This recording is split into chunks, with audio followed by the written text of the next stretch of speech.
Secret wife. एक अनामिक ओढीने फुलणारं नातं म्हणजे प्रेम. Episode first.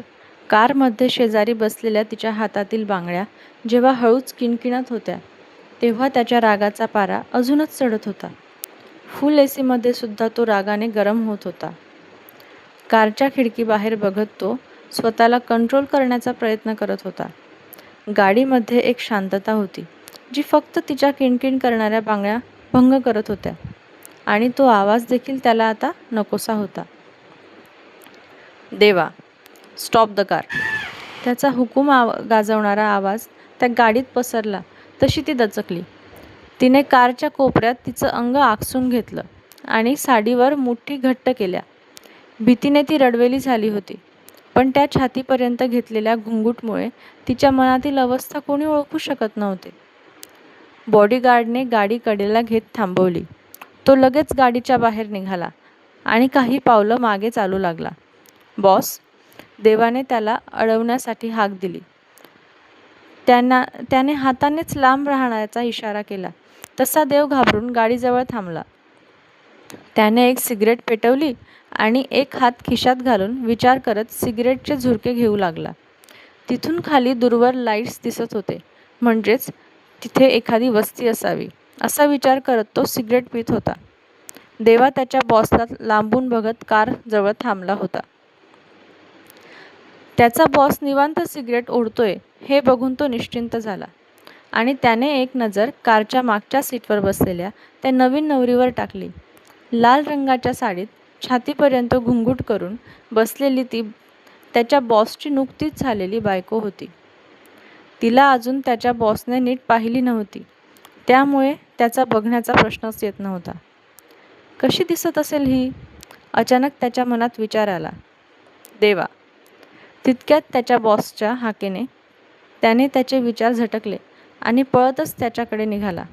येस बॉस, सिगरेटचे झुरके घेत असलेल्या आपल्या बॉसला त्याने म्हटले. थोडा वेळ तशीच भीषण शांतता होती.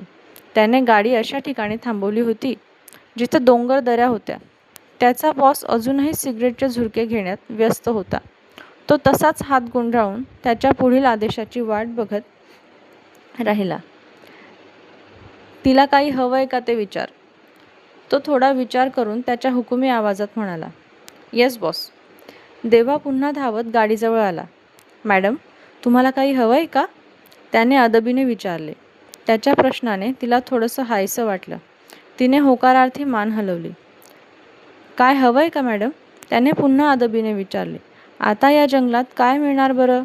बॉसने सुद्धा गाडी अशा ठिकाणी थांबवली आहे आणि वर तिला काय हवं नको ते बोलत आहेत. हिने काही खायला मागितलं तर काय या जंगलात कंदमुळे शोधायला जाऊ मी, तेही इतक्या रात्री? तो मनातच म्हणाला. खरं तर तिला भूक लागलेली, पण काही खायला मागायची तिची हिंमत झाली नाही. पाणी. तिचा मंजूळ नाजूक आवाज आला.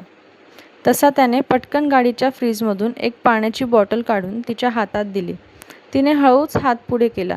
तिचा गोरा नाजूक लांब सडक बोट असलेला हात बघून ती खरोखर सुंदर दिसत असावी असा अंदाज त्याने मनोमन लावला.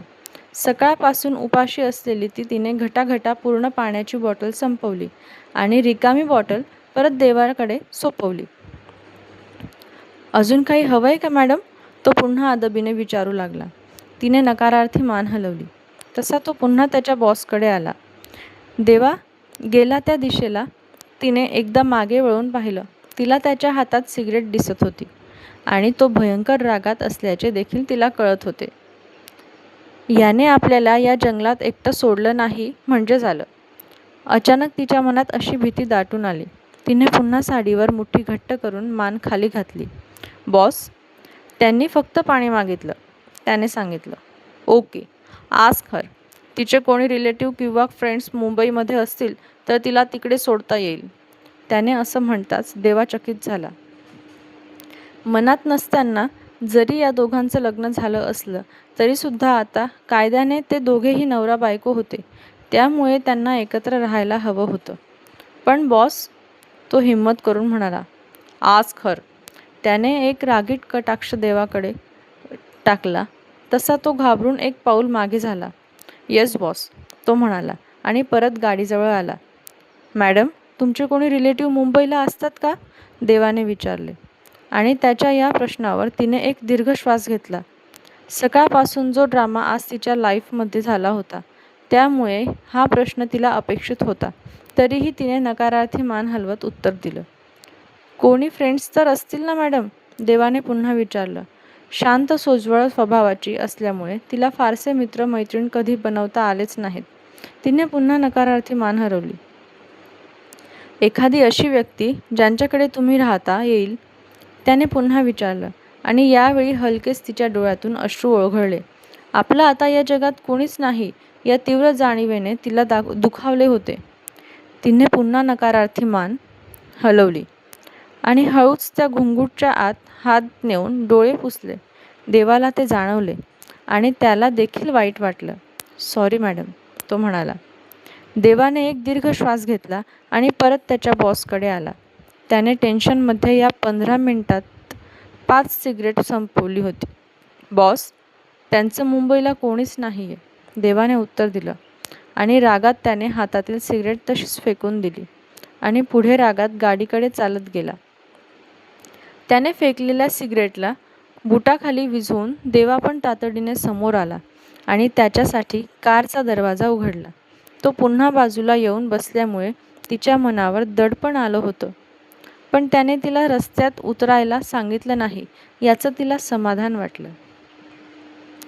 स्टार्ट, त्याने फरमान सोडला तसं देवाने गाडी स्टार्ट केली. गाडी स्टार्ट झाली. आज जे वादळ त्याच्या आयुष्यात आलं होतं त्यामुळे तो खूप जास्त टेन्शनमध्ये होता. त्याने मान मागे सीटला टेकून डोळे मिटले. तिला मनापासून त्याच्यासाठी वाईट वाटत होतं, पण तिचा देखील नाईलाज होता. तिला देखील आता झोप यायला लागली होती. पण आपण झोपलो आणि या दोघांनी आपल्याला वाटेत सोडून दिलं तर या भीतीने ती जागे राहण्याचा प्रयत्न करत होती. ती दमली होती. दिवसभरात पोटात अन्नाचा एक कण देखील गेला नव्हता. आपण कुठे जातोय हे देखील तिला माहीत नव्हतं आणि आपलं लग्न कुणाबरोबर झालंय हे सुद्धा तिला कळलं नव्हतं. तिने त्या ओढणीच्या आडून त्याला पाहिलं होतं. त्याचं आकर्षक व्यक्तिमत्व पाहून ती थोडी भांबावली होती. बराच वेळ हालचाल न करता कोपऱ्यात बसून ती आता अवखळली होती. त्याला झोप लागली आहे बघून तिने स्वतःला सैल सोडलं आणि तिने देखील हळूच मान सीटवर टेकवली. त्याचा डोळा नुकताच लागलेला तितक्यात त्याला त्याच्या खांद्यावर अचानक स्पर्श जाणवू लागला. त्याने डोळे उघडून पाहिलं तर ती त्याच्या खांद्यावर थोडी झुकली होती. कदाचित तिला देखील झोप लागली असावी. आता तिला दूर लोटून देणं सुद्धा त्याच्यासाठी कठीण होतं. त्याने वैतागून त्याच्या केसातून हात फिरवला आणि स्वतःचा राग गिळत त्याने खिडकीतून बाहेर पाहिलं. तिची डोक्यावरून घेतलेली लाल ओढणी आणि त्यात लागलेली सोनेरी टिकल्या आता त्याच्या गालाला मानेवर रुतत होत्या. त्यामुळे त्याला तिचा अजूनच राग येत होता. तिचा ड्रेसिंग सेन्स बघून त्याला अजूनच चीड येत होती. आजच्या काळात कोणी इतकं ओल्ड फॅशन असू शकतं यावर त्याचा विश्वास बसत नव्हता. असंच हिला रस्त्यावर सोडून निघून जावं असं देखील त्याच्या मनात आलेलं, पण त्याने सावरलं स्वतःला. बॉस, सिटीमध्ये एंटर होत आहोत आपण, देवा म्हणाला. ओके, आदिराज फ्लॅटकडे घे, त्याने म्हटले. ओके बॉस, त्याने उत्तर दिलं आणि थेट त्याच्या आदिराज फ्लॅटकडे गाडी वळवली. त्याची भरपूर प्रॉपर्टी त्याने या सिटीमध्ये घेऊन ठेवली होती. त्यामुळे तिला कुठे ठेवायचा हा प्रश्न त्याच्यापुढे नव्हता. पण तिला जगापासून कसं लपवून ठेवायचं हा त्याच्यासाठी खूप मोठा प्रश्न होता, कारण ती त्याची सिक्रेट वाईफ होती. कसं झालं असेल वेदचं लग्न? तुम्हाला काय वाटतं? काय काय ड्रामा घडला असेल लग्नात? बघूया पुढील भागात.